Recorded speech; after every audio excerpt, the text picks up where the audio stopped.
वैष्णवी हगवणे प्रकरणातील आरोपी निलेश चव्हाण आणि वैष्णवीचा पती शशांक हगवणे या दोघांना पुन्हा 2 दिवसांची पोलीस कोठडी सुनावण्यात आली आहे। निलेश चव्हाणवर कसपटे कुटुंबाला धमकावल्याचा तर शशांकवर बनावट कागदपत्रांद्वारे शस्त्र परवाना मिळवल्याचा आरोप आहे।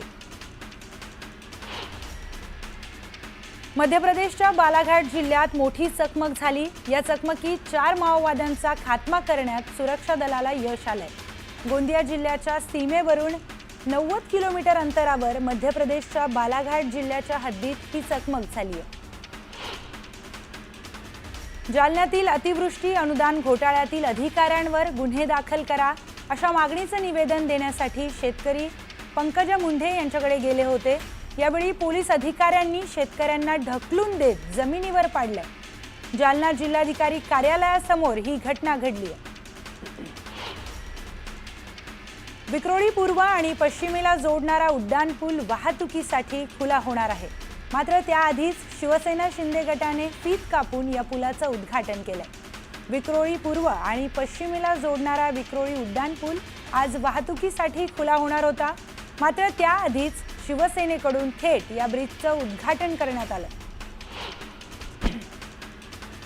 उल्हासनगरमध्ये एका जिवंत रुग्णाला मृत घोषित करण्यात आल्याचा धक्कादायक प्रकार समोर आलाय। डॉक्टरांनी रुग्ण मृत आहे असं नातेवाईकांना सांगून मृत्यूचा दाखलाही दिला। दरम्यान अंत्यसंस्काराची तयारी सुरू असताना रुग्णाची हालचाल जाणवल्यानं त्यांना रुग्णालयात दाखल करण्यात आलं। उपचारानंतर हा रुग्ण ठणठणीत बरा झालाय। बोरीवलीमध्ये पोलीस खात्यात नोकरी मिळवून देण्याच्या आमिषातून फसवणूक करण्यात आली आहे। फसवणूक करणाऱ्यांना पोलीस अधिकाऱ्यांना अटक देखील करण्यात आली। आरोपीच्या साथीदारांचा पोलिसांकडून शोध घेण्यात येतोय। पुण्याच्या मुठा नदीमध्ये एका वयोवृद्धाचा मृतदेह आढळला। प्रकाश काळेकर असं मृत व्यक्तीचं नाव आहे। पोलिसांकडून अधिकचा तपास सुरू आहे। शरद पवारांच्या राष्ट्रवादीत आमदार अस्वस्थ असल्याची माहिती सूत्रांनी दिली आहे। मतदारसंघातील कामं होत नसल्यानं आमदार नाराज असून सत्तेत जायला हवं अशी मागणी आमदारांनी केल्याची माहिती आहे। पुण्याचे पालकमंत्री अजित पवार यांनी मेट्रो प्रशासनाला चांगलाच दम भरलाय। सोमवारपर्यंत हिंजवडी टाटा मेट्रोचे अडथळे दूर करा, अन्यथा 10 कोटी रुपये दंडाची नोटीस पाठवणार असा इशारा अजित पवारांनी दिलाय। तर पीएमआरडीएच्या आयुक्तांना नोटीस पाठवण्याच्या सूचना देखील देण्यात आल्या। कामठी विधानसभा निवडणुकीत मतदार नोंदणीवर काँग्रेसचे सुरेश भोयर यांनी केलेले आरोप हे खोटे आणि दिशाभूल करणारे आहेत। वाढी मतदानाच्या आरोपांवर भाजपने स्पष्टीकरण देत आरोप फेटाळून लावलेत। अंबरनाथ शहरात सध्या ठिकठिकाणी आदित्य ठाकरे आणि राज ठाकरे यांच्या वाढदिवसाच्या शुभेच्छांचे बॅनर झळकलेत। या बॅनरवर आदित्य ठाकरे, राज ठाकरे आणि उद्धव ठाकरे या तिघांचाही एकत्रित फोटो पाहायला मिळतोय। राज ठाकरे यांच्या वाढदिवसानिमित्त कार्यक्रम आयोजित करण्यात आला होता। त्या कार्यक्रमाला उभाठा पक्षाच्या नेत्या किशोरी पेडणेकर यांनी उपस्थिती लावली। त्यामुळे ठाकरे बंधूंच्या युतीच्या चर्चांना पुन्हा बळ मिळाले। तर आमच्या पदाधिकाऱ्यांमध्ये कुठलेही मतभेद नसल्याचं वक्तव्य किशोरी पेडणेकरांनी केलं। पुण्यात आदित्य ठाकरेंच्या वाढदिवसानिमित्त कबड्डी स्पर्धेचं आयोजन करण्यात आलंय। यावेळी बॅनरवर आदित्य ठाकरे आणि अजित पवारांचे एकत्र फोटो पाहायला मिळाले। सांगलीमध्ये राज ठाकरेंचा वाढदिवस मनसे आणि ठाकरेंच्या शिवसेनेच्या कार्यकर्त्यांनी एकत्रित साजरा केला। महाराष्ट्र राज मजकूर लिहिलेला दोन्ही पक्षांच्या कार्यकर्त्यांनी हा केक कापलाय। छत्रपती संभाजीनगरमध्ये मनसेच्या कार्यकर्त्यांनी राज ठाकरेंच्या वाढदिवसानिमित्त हनुमान मंदिरात महाआरती केली आहे। यावेळी मोठ्या संख्येने मनसेचे कार्यकर्ते उपस्थित होते। मनसे अध्यक्ष राज ठाकरे यांच्या दीर्घायुष्यासाठी लोणावळ्यातील एकविरा गडावर मनसे नेते अशोक कुटे यांनी अभिषेक करत साकडं घातलंय। यावेळी अनेक मनसैनिकांनी एकविरा गडावर गर्दी केली। विक्रोळीमध्ये उड्डाणपुलावर भाजपच्या कार्यकर्त्यांनी शक्ती प्रदर्शन केलंय। ठाकरेंच्या शिवसेनेच्या पक्षाकडून उद्घाटन करण्यात येणार आहे, त्यामुळे भाजप आणि ठाकरेंच्या शिवसेनेचे कार्यकर्ते आमने सामने येण्याची शक्यता आहे। संजय राठोड यांच्या विभागामध्ये झालेल्या अनियमिततेबद्दल मी मुख्यमंत्र्यांना तक्रार केली होती।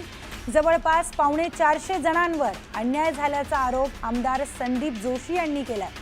दरम्यान संबंधित अधिकाऱ्यांवर कारवाई करण्याची मागणीही त्यांनी केली। जालन्यात पालकमंत्री पंकजा मुंडे यांच्या हस्ते पोलिसांच्या वाहनांचं लोकार्पण करण्यात आलंय। 1,82,00,000 निधीतून नवीन वाहनं खरेदी करण्यात आली। जालन्यात पंकजा मुंडेंच्या उपस्थितीत जिल्हा नियोजन समितीच्या बैठकीचं आयोजन करण्यात आलं होतं। यावेळी अतिवृष्टी घोटाळा प्रकरणी तात्काळ कारवाई करण्याचे निर्देश पंकजा मुंडेंनी अधिकाऱ्यांना दिले।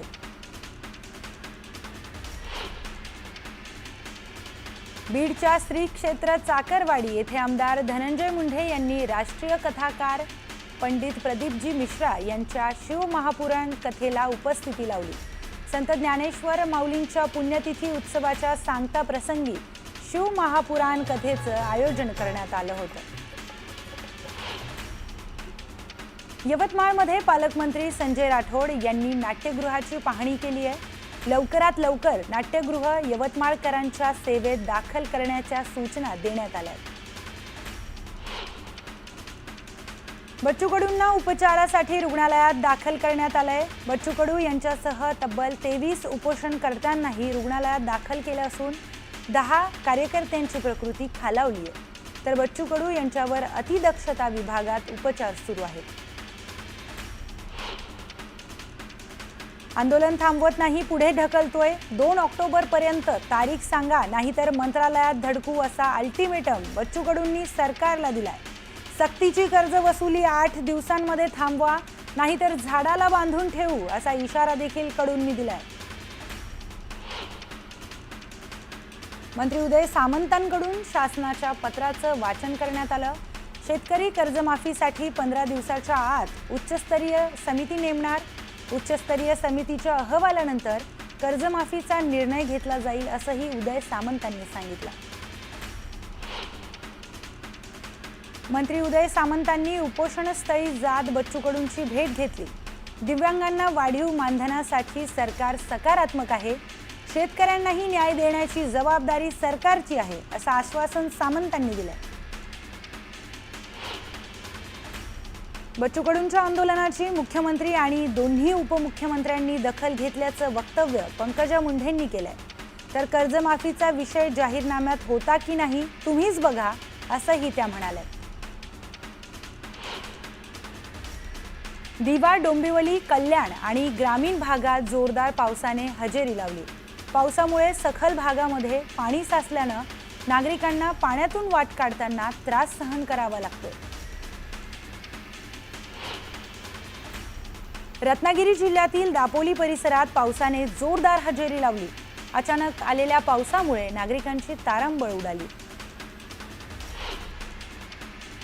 भिवंडी शहर आणि ग्रामीण भागामध्ये पावसानं दमदार हजेरी लावली।